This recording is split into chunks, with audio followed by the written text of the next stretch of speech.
సోదర సోదరి మణులకు నమస్కారములు। आंध्र प्रदेश के गवर्नर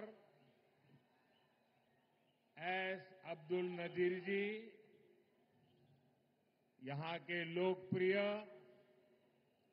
और कर्मठ मुख्यमंत्री श्री चंद्रबाबू नायडू जी, केंद्रीय मंत्री के राममोहन नायडू जी, चंद्रशेखर पम्मसानी जी, भूपति राजू श्रीनिवास वर्मा जी, उप मुख्यमंत्री पवन कल्याण जी, राज्य सरकार में मंत्री नारा लोकेश जी, अन्य सभी मंत्रीगण, BJP state president PVN Madhav ji, सभी सांसद, विधायकगण और विशाल संख्या में हमें आशीर्वाद देने के लिए आए हुए बहनों और भाइयों, आंध्र प्रदेश गवर्नर एस अब्दुल नजीर गारी की, लोकप्रिय मुख्यमंत्री आंध्र प्रदेश चंद्रबाबु नायडू गारी की, केंद्र मंत्रुलु राममोहन चंद्रशेखर गारी की, भूपति राजू श्रीनिवास वर्मा गारी की, ఉప ముఖ్యమంత్రి వర్యులు పవన్ కళ్యాణ్ గారికి, రాష్ట్ర ప్రభుత్వంలో మంత్రి వర్యులు లోకేష్ గారికి, ఇతర మంత్రులకి, బీజేపీ రాష్ట్ర అధ్యక్షులు పీవీఎన్ మాధవ్ గారికి, ఎంపీలకు, ఎమ్మెల్యేలకు, ఇంత పెద్ద ఎత్తున ఈ సభని మమ్మల్ని ఆశీర్వదించడానికి విచ్చేసినటువంటి మా సోదర సోదరీమణులకు అందరికీ కూడా హృదయపూర్వక నమస్కారాలు।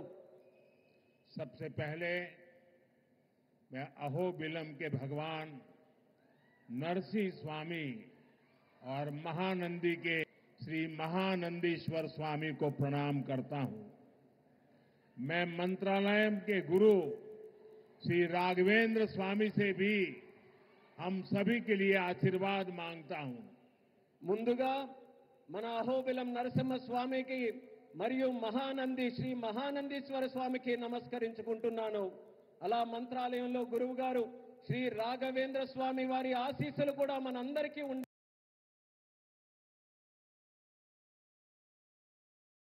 ఉండాలని కోరుకుంటున్నాను।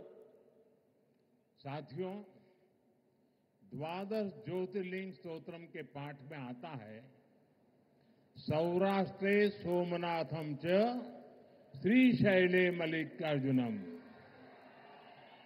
यानी द्वादश ज्योतिर्लिंगों में प्रथम भगवान सोमनाथ और द्वितीय भगवान मल्लिकार्जुन का नाम एक साथ आता है। मेरा सौभाग्य है कि मेरा जन्म दादा सोमनाथ की धरती गुजरात में हुआ, बाबा विश्वनाथ की धरती काशी की सेवा का अवसर मिला और आज श्रीशैलम का आशीर्वाद मिल रहा है। మిత్రులారా, ద్వాదశ జ్యోతిర్లింగ స్తోత్రంలో ఇలా చెప్పబడింది, సౌరాష్ట్రే సోమనాథం చ శ్రీశైలే మల్లికార్జునం, అంటే 12 జ్యోతిర్లింగాలలో మొట్టమొదటి సోమనాథుడైతే రెండవది మన మల్లికార్జునుడు। నా అదృష్టం ఏంటంటే దాదా సోమనాథుని భూమి అయిన గుజరాత్లో నేను జన్మించాను, అలాగే బాబా విశ్వనాథుని భూమి అయిన కాశీకి సేవ చేసే అవకాశం నాకు లభించింది। మరియు ఈ రోజు నేను శ్రీశైలం స్వామివారి ఆశీస్సులు ఈ రోజు పొందాను। साथियों, श्रीशैलम में दर्शन के बाद मुझे शिवाजी स्फूर्ति केंद्र जाकर उन्हें श्रद्धांजलि अर्पित करने का अवसर मिला। मैं इस मंच से भी छत्रपति शिवाजी महाराज को नमन करता हूं। మిత్రులారా, శ్రీశైలం దర్శనం తర్వాత ఛత్రపతి శివాజీ స్ఫూర్తి కేంద్రాన్ని సందర్శించుకుని ఆయనకు నా శ్రద్ధాంజలి అర్పించుకునే అవకాశం కూడా లభించింది। ఈ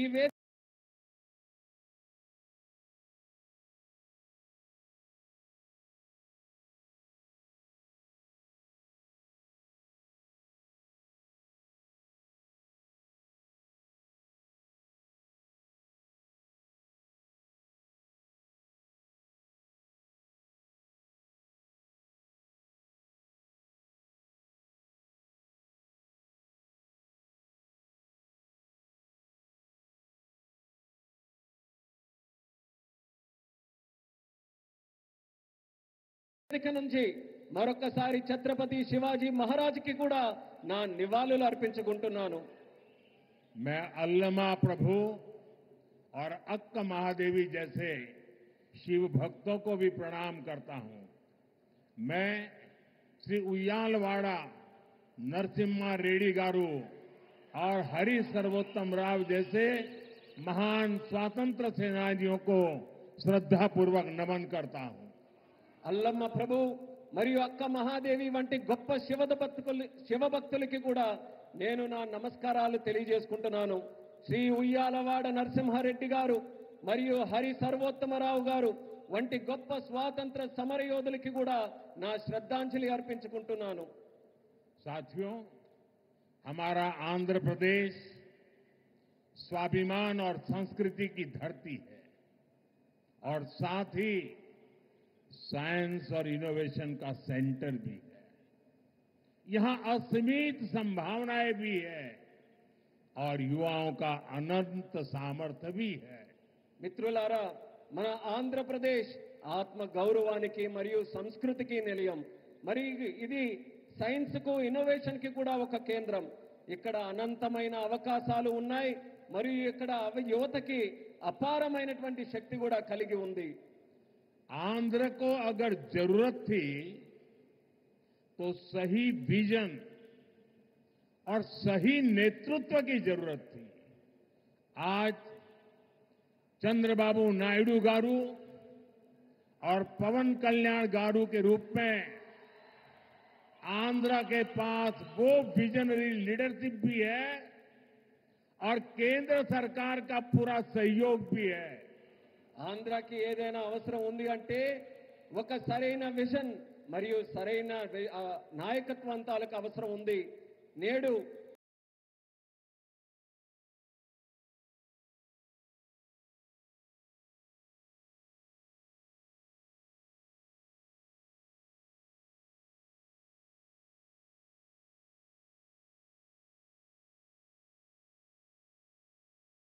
చంద్రబాబు నాయుడు గారు మరియు పవన్ కళ్యాణ్ గారి రూపంలో ఆంధ్రాకి ఆ శక్తివంతమైనటువంటి నాయకత్వం ఉంది మరియు కేంద్ర ప్రభుత్వం తాలూకా పూర్తి మద్దతు కూడా లభిస్తుంది.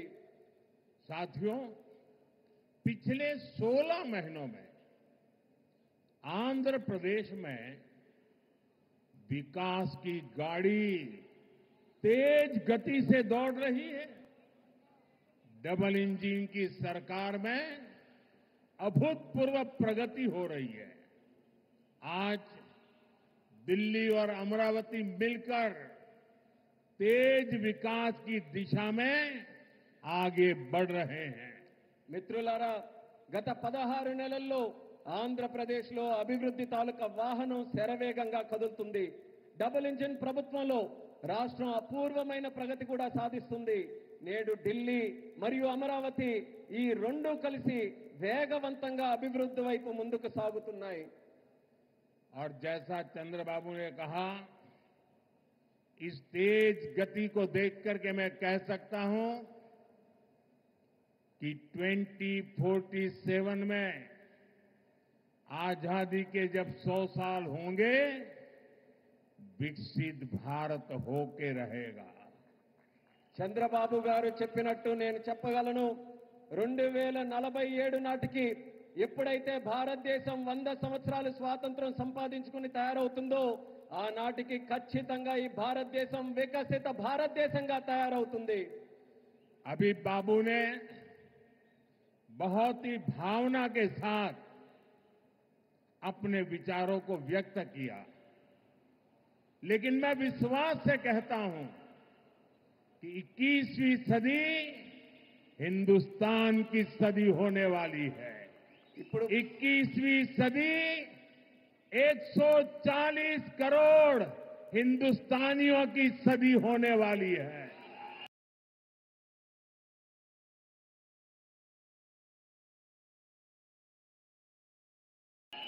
ఇప్పుడు బాబు గారు ఎంతో ఆవేదనతో భావాలతో మాట్లాడారు. అదే రకంగా నేను కూడా చెప్పగలను. ఈ 21వ శతాబ్దం భారతదేశం తాలూకా శతాబ్దం. ఈ 21వ శతాబ్దం భారతీయులు 140 కోట్ల భారతీయుల తాలూకా శతాబ్దం ఇది. साथियों, आज भी यहां सड़क, बिजली, हाईवे और व्यापार से जुड़े कई प्रोजेक्ट्स का उद्घाटन और शिलान्यास किया गया है। ये प्रोजेक्ट्स राज्य में कनेक्टिविटी को मजबूत करेंगे, इंडस्ट्री को बढ़ावा देंगे और लोगों के जीवन को आसान बनाएंगे। మిత్రులారా, నేడు రోడ్లు, విద్యుత్ రంగం, రైల్వే, హైవేలు మరియు వాణిజ్యానికి సంబంధించిన అనేక ప్రాజెక్టులకి శంకుస్థాపన మరియు ప్రారంభోత్సవం చేసుకుంటున్నాం. ఈ ప్రాజెక్టు వల్ల రాష్ట్రంలో కనెక్టివిటీ బలోపేతం అవుతుంది మరియు పరిశ్రమలకి ఊతమిస్తూ మరియు ప్రజల జీవితాన్ని కూడా సులభం చేసే అవకాశం కల్పిస్తుంది. इन परियोजनाओं से करनूल और आसपास के इलाकों को बहुत फायदा मिलेगा। मैं इन परियोजनाओं के लिए राज्य के सभी लोगों को बधाई देता हूं। ఈ ప్రాజెక్టుల వల్ల కర్నూలు మరియు పరిసర ప్రాంతాలకు ఎంతో ప్రయోజనం చేకూరుతుంది. ఈ ప్రాజెక్టుల కోసం రాష్ట్ర ప్రజలందరికీ కూడా మరొక్కసారి నా తాలూకా అభినందనలు తెలియజేసుకుంటున్నాను. साथियों, किसी भी కోట్ల రూపాయలు విలువైన ట్రాన్స్మిషన్ ప్రాజెక్టులు కూడా మనం ప్రారంభించుకుంటున్నాం. దీని ద్వారా దేశం తాలూకా ఇంధన సామర్థ్యం కూడా మరింత పెరగబోతుంది. साथियों, तेज विकास के बीच हमें पुरानी स्थितियों को भी भूलना नहीं है। 11 साल पहले जब केंद्र में कांग्रेस सरकार थी, तब प्रति व्यक्ति इलेक्ट्रिसिटी की खपत औसतन 1000 यूनिट से भी कम थी। तब देश को ब्लैकआउट जैसी चुनौतियों का भी सामना करना पड़ता था। हमारे गांवों में बिजली का खंभा भी नहीं लगा था। మిత్రులారా, వేగవంతమైన అభివృద్ధి మధ్య మనం గతాన్ని మాత్రం మర్చిపోకూడదు. 11 సంవత్సరాల క్రితం కేంద్రంలో కాంగ్రెస్ ప్రభుత్వం అధికారంలో ఉన్నప్పుడు సగటు తలసరి విద్యుత్ వినియోగం 1000 యూనిట్ల కంటే చాలా తక్కువగా ఉండేది. అప్పుడు దేశం కూడా అనేక విద్యుత్ కోతల వంటి సవాళ్లు కూడా ఎదుర్కొంది. వేలాది గ్రామాలలో కనీసం విద్యుత్ స్తంభాలు కూడా ఏర్పాటు చేయలేనటువంటి దుస్థితి ఉండేది. आज क्लीन एनर्जी से लेकर देश के टोटल एनर्जी प्रोडक्शन तक भारत हर क्षेत्र में नए रिकॉर्ड बना रहा है। आज देश के हर गांव तक बिजली पहुंच चुकी है। प्रति व्यक्ति इलेक्ट्रिसिटी का इस्तेमाल बढ़कर 1400 यूनिट हो गया है। इंडस्ट्री से लेकर हाउस होल्ड तक सबको पर्याप्त बिजली मिल रही है। నేడు భారతదేశంలో క్లీన్ ఎనర్జీ నుంచి టోటల్ ఎనర్జీ ప్రొడక్షన్ వరకు ప్రతి రంగంలో కూడా మన దేశం కొత్త రికార్డుల్ని సమకూర్చుకుంటుంది. నేడు దేశంలోని ప్రతి గ్రామం కూడా మనం చూసుకుంటే విద్యుదీకరణ జరిగింది. తలసరి విద్యుత్ వినియోగం ఇప్పుడు 1400 యూనిట్లకి పెరిగింది. పరిశ్రమ నుండి గృహాల వరకు ప్రతి ఒక్కరికి కూడా తగినంత విద్యుత్ ఈ రోజు చక్కగా లభిస్తుంది. साथियों, देश की इस एनर्जी रिवॉल्यूशन का एक बड़ा केंद्र हमारा आंध्र प्रदेश है। चंद्रबाबू के नेतृत्व में आज यहां श्रीकाकुलम से अनुगुल तक नेचुरल हुआ है।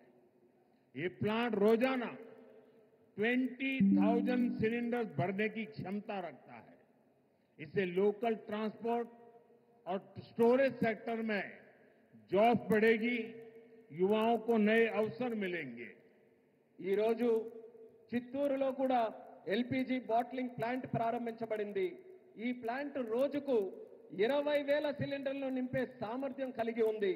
ఇది స్థానిక రవాణా మరియు స్టోరేజ్ రంగంలో ఉద్యోగాలను పెంచుతుంది మరియు యువతకి మరిన్ని కొత్త అవకాశాలు కూడా కల్పించే బాధ్యత తీసుకుంటుంది.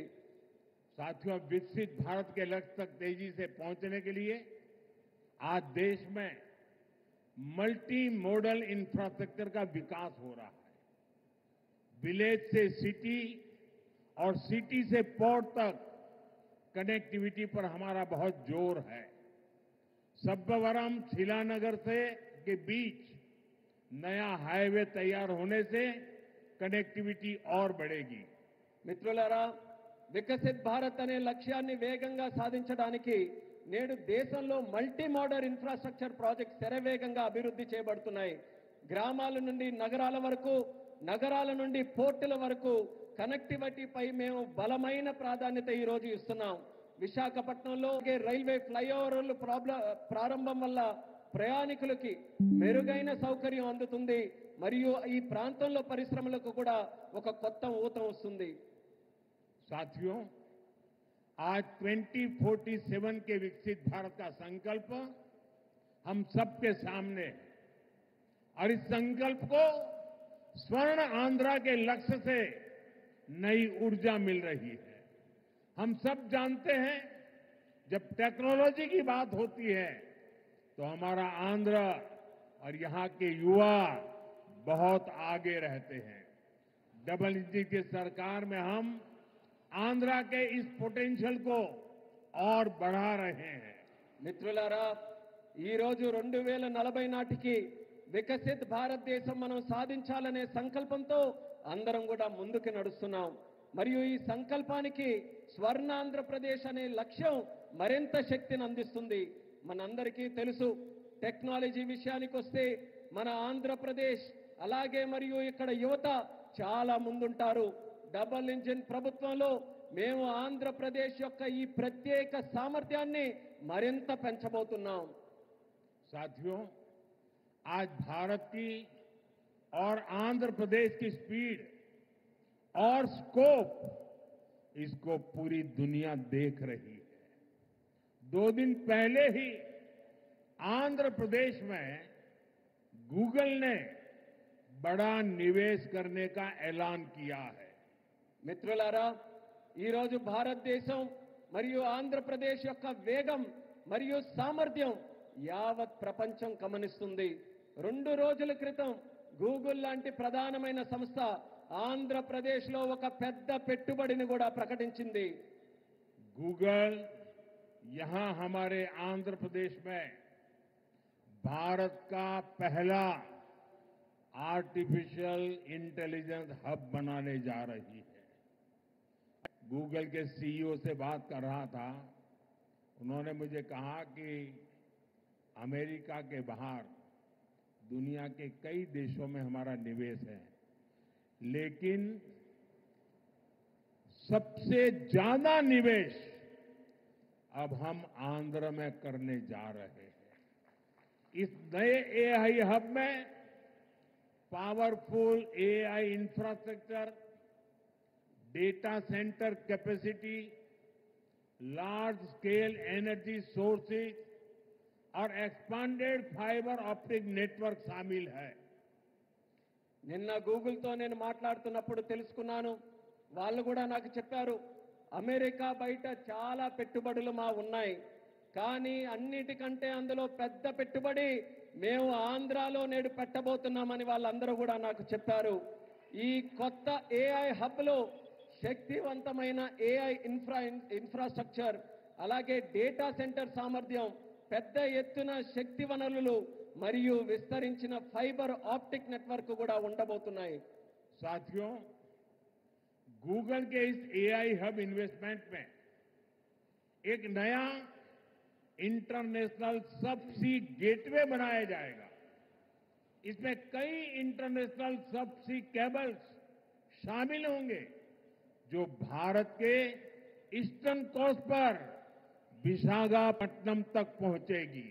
మిత్రులారా, ఈ గూగుల్ ఆర్టిఫిషియల్ ఇంటెలిజెన్స్ హబ్ ఏదైతే ఉందో, ఈ పెట్టుబడితో కొత్త అంతర్జాతీయ సబ్సీ గేట్వే కూడా తయారవబోతుంది. ఇందులో అంతర్జాతీయ సబ్సీ కేబుల్ వల్ల మన భారతదేశం యొక్క తూర్పు తీరంలో ఉన్న విశాఖపట్నం నగరం మరింత బలోపేతమై ఈ కేబుల్స్ అన్ని కూడా అక్కడ చేరుకోబోతున్నాయి. साथियों, इस प्रोजेक्ट से विशाखापट्टनम एक एआई और कनेक्टिविटी हब के रूप में स्थापित होगा। ये केवल भारत ही नहीं, बल्कि पूरी दुनिया को सेवा देगा। मैं इसके लिए आंध्र का लोगों को विशेष बधाई देता हूं और चंद्रबाबू के विजन की भूरी भूरी प्रशंसा करता हूं। మిత్రులారా, ఈ ప్రాజెక్టు విశాఖపట్నం ఒక ఆర్టిఫిషియల్ ఇంటెలిజెన్స్ మరియు కనెక్టివిటీ హబ్ గా ఏర్పాటు చేయబోతుంది. ఇది కేవలం భారతదేశానికే కాకుండా యావత్ ప్రపంచానికి కూడా ఇది సేవ చేయబోతుంది. దీనికి ఆంధ్రప్రదేశ్ రాష్ట్ర ప్రజలందరికీ కూడా ప్రత్యేక అభినందనలు తెలియజేసుకుంటున్నాను. అలాగే మన ముఖ్యమంత్రి వర్యులు చంద్రబాబు నాయుడు గారి తాలూకా విజన్ కి కూడా ప్రత్యేకంగా నేను ప్రశంసిస్తున్నాను. साथियों, भारत के विकास के लिए आंध्र प्रदेश का विकास जरूरी है और मैं मानता हूं आंध्रा के विकास के लिए रायलसीमा का विकास भी जरूरी है। आज कर्नूल की जमीन पर जो काम शुरू हुए हैं, ये रायलसीमा के हर जिले में जॉब्स और प्रॉस्पेरिटी के नए दरवाजे खोलेंगे।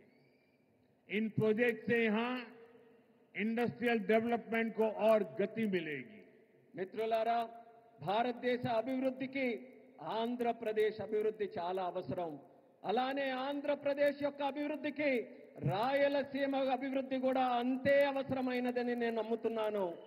ఈ రోజు కర్నూలు గడ్డపై ప్రారంభమైన పనులు రాయలసీమలోని ప్రతి జిల్లాలో ఉద్యోగాలు సృష్టిస్తాయి మరియు ఈ ప్రాంత ప్రగతికి సరికొత్త ద్వారాలు కూడా తెరిపిస్తాయి. ఈ ప్రాజెక్టుల ద్వారా ఇక్కడ పారిశ్రామిక అభివృద్ధి మరింత వేగవంతంగా ముందుకు నడుస్తుంది. साथियों, हमें आंध्र प्रदेश के तेज विकास के लिए नए इंडस्ट्रियल कॉरिडोर और हब बनाने होंगे।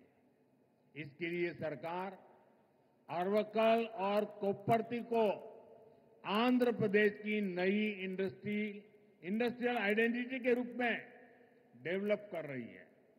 अरवक्कल और कोप्परती में निवेश बढ़ने से रोजगार के नए अवसर भी लगातार बढ़ रहे हैं।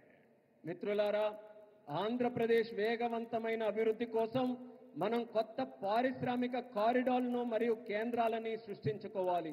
ఈ లక్ష్యంతో ఆంధ్రప్రదేశ్ ప్రభుత్వం ఓర్వకల్ మరియు కొప్పర్తి ఈ రెండు కొత్త పారిశ్రామిక కారిడార్స్ ను కూడా గుర్తించి అభివృద్ధి చేస్తుంది. ఓర్వకల్లో మరియు కొప్పర్తిలో పెరుగుతున్న పెట్టుబడులతో ఉపాధి అవకాశాలు కూడా క్రమంగా పెరుగుతున్నాయి. साथियों, आज भारत को 21वीं सदी के नए मैन्युफैक्चरिंग सेंटर के रूप में देख रही है।